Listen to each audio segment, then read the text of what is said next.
Hey everybody, we finally made it back to the garage to get some work done, and we are still hammering away on the 65 C10. And now what we're elbow deep in is the wiring. Fun. Yes.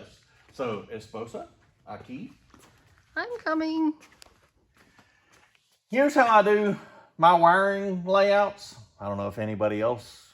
I know on Roadkill they use the cardboard punch list of what to do, but this is my wiring. If you have, let's say, the vintage air, let's do that for example. You can either pick up each drawing from vintage air, Dakota Digital, the Terminator, neutral safety switch, fuel pump, whatever. Or if you do like I do, you take this one time, draw on it what all the wires you need to connect,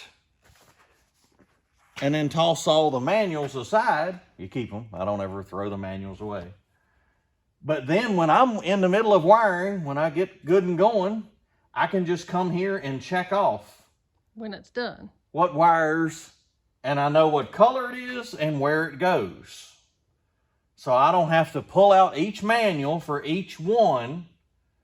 And I'm going to show the neutral safety switch. I'll insert probably right about here. Okay, so the parts came in for the neutral safety switch, and normally Amazon stuff is not the best, but this is actually an improvement over the factory stuff. If you'll notice the heavier gauge wire on the starter terminals here versus what's on the factory. Now, the factory GM harness, the starter is run through a relay, so it doesn't need to carry the current. And you could do that, but it's much easier on doing an LS swap if you just run the starter through the neutral safety switch, and having the heavier gauge wire makes that a lot more feasible option. But how I figured out what wires to run was, you can go online, and this little chart here, try to get it in focus, tells you the pinouts of what those are.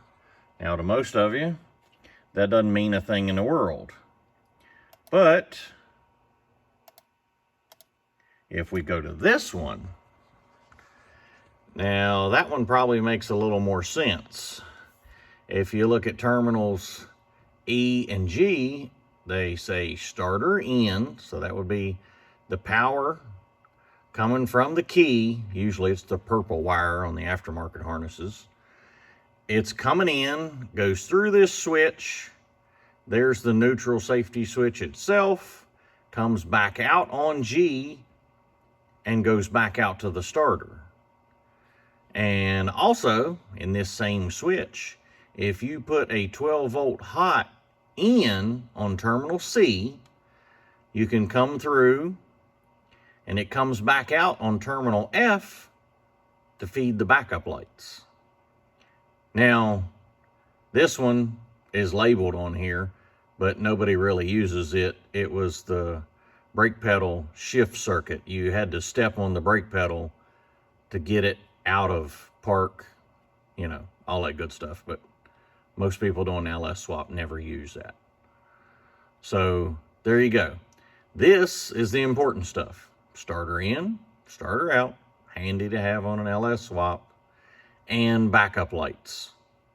So, because most, well, I won't say all, but most of the columns that you have in a LS swap vehicle don't have backup lights, and you're not running the neutral safety switch. So this one's a handy to have on there.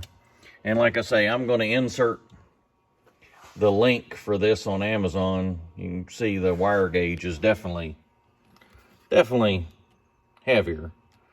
So we'll go for that. I'll insert the link, like I say, in the description of the video. And yeah, I did get a new neutral safety switch. I had one that was a little beat up, but these are $26. So yeah, I got a new one. And if you're trying to take a factory one apart, just a helpful hint, they put water sealant compound in here that can only be released with heat. So you have to put a heat gun on these and heat this up before these plugs come out. So don't rip them apart, pry them apart with screwdrivers, whatever. Remember, heat gun if you actually want to take this apart. And yeah, if you're actually using these, I would either put the starter relay in like GM did, or put this little pigtail on there. It's a heavier gauge wire meant to carry a little more current load. So, all right, well, let's get this on the truck. And that neutral safety switch, y'all feel free to copy that page that I just inserted in there. I'm okay with you copying that drawing, sharing it around, help as many people as you can with that one. Absolutely. So this just helps me know when I've gotten all the wires and when I haven't, what I still need to connect. So I can go through, oh yeah, battery hots, you know, I need 7 of them or whatever it is. Key-ons, I need 5. So I know what to connect and where without fumbling looking for the instruction manuals all over the shop. Because that would take forever. Yeah, so I just come to the cardboard, and then when you're done, boom, you can pitch it and it's gone. But if you come around this side, my dear. Okay. You see we have the LS installed, and sorry that the LSs are notoriously ugly, but we've decided that we didn't like any of the covers that are commercially available. So we've decided to make our own. Now, these of course need to be painted and body worked and painted. But they look awesome. It's kind of amazing. I dreamed these up in my head, and then they magically appeared. It was kind of cool how they just appeared out of my head. But so that's something like what you're going to get. I can't see that side very well. Can't see that side very well? It's okay. They get the idea from this side. But once they're going to be color matched to the truck. We decided on that, and then yes, they're going to be the baby blue, like that the body is, and we're thinking of putting a script on them. Yes, I want to paint Chevrolet in the script letters like the old 50s style valve covers, where it writes in cursive. I want to paint that on there. So I think that'll look so good. Yeah, that will be next. Now, if you'll lean over here, my dear, and you see everything got crowded. We talked earlier about the Dirty Dingo air conditioning compressor, the Sandon, being mounted low on the LS because the original one hits the frame. So Dirty Dingo makes a low mount for a mini Sandon compressor that you can put in here and it actually fits. But the thing is, it gets crowded. You've got your suction and your pressure hose for the compressor, but you've also got your heater hoses. Mm-hmm. So what we did was we got these fancy dancy little heater hoses that are pre-molded to get them out of the way. And if you'll back up and kneel down and look under here, all the lines are hidden and go into the cab. So if you come back up here, all you see is these connections. And then they disappear. And then they disappear. I like it. So, yeah. And I'm sure somebody will notice that we went with a side post battery. A side post battery wasn't put in vehicles till 71. But we figure it's an LS in it. We're not really having to be super, particular about being stock. But we figured the side post would be easier to make the connection. Absolutely. So then if we go to the inside, we have been working on A the spaghetti dash, of wires. a spaghetti of wires, and that's the wires we have left. Yeah, that's... And the next thing we have to do is drill for the third brake light, which, yeah, we're going to drill the back of the truck, but we're mounting a third brake light. Yeah, that's going to look nice. I'm excited about that. And yes, you can see it through the back window. We've already tried. So. Yeah, we tried it. And speaking of the back of the truck, if you come all the way to my little tail lights, we made these. They're 39 Chevrolet, but we had to fill them in because on a 39 Chevrolet, all this back here is open. So we welded all that up and took, now here's the crazy part. We took 2 of the left tail lights for a 39 Chevrolet because the right one has the license plate bracket made to the light. Oh, yeah. So we had to take 2 of the left ones and then make a right one. We had to spin it over so that the screw went in the right place.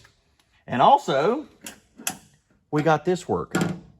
Yeah. I had to put a new little magnetic plunger in there because when they body worked the truck, they got a little body putty inside, yeah, on it, and it was done. It would no longer function. So the gas tank is all hooked up. The filler neck is run all the way to the tank. The vent line is hooked up. And we got speakers and speaker brackets. Now these we have to paint them. But these go in the corner of the cab. Now there's the part number for anybody that wants these. But they go in the corner of the cab, and you can put 6x9 speakers, which we got these little retro sound little speakers. If I can get them out without dropping them. Oh, that'd please, be bad. Please don't drop them. But, you know. Yeah, nice. Little speakers. It's no major thumping, bumping sound system, but it will work for this. That's right.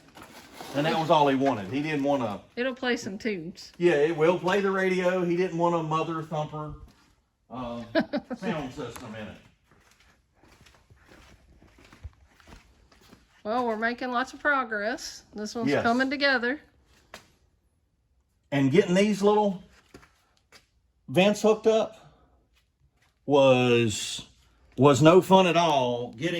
Because the Vintage Air, this is the glove box that comes from Vintage Air. So it's got just enough room for the Vintage Air to live behind it. Well, there is two and a half ductwork behind this. Yeah. Yeah, so they don't want to live in the same space. No.